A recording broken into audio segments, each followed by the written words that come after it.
विजेच्या संपर्कात आलेल्या व्यक्तीस दूर करताना काळजी घ्यायची आहे.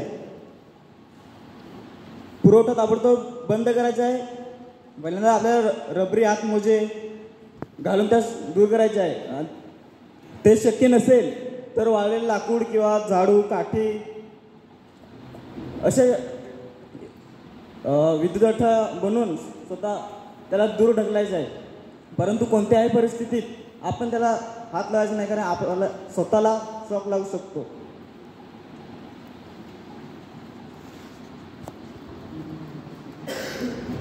विजेच्या संपर्कातून दूर केल्यानंतर दक्षता घ्यायची आहे. अपघाती व्यक्तीला मोकळ्या हवेत झोपवायचे आहे. आवश्यकता वाटल्यास त्याचे अंगावरील कपडे सेल करायचे आहेत. अपघाती व्यक्ती बेशुद्ध असल्यावर त्यास उठून श्वास पद्धतीचा वापर करावा. डॉक्टर येण्यापूर्वी आपण करत असलेला उपचार हा प्राथमिक व तात्पुरता आहे हे लक्षात ठेवूनच उपचार करायचे आहे. आपण उपचार करायचे आहेत, परंतु तो डॉक्टरला आपण फोन केला पाहिजे, बोलावलं पाहिजे. श्वास पद्धतीची एक पद्धत आहे शफरची पद्धत.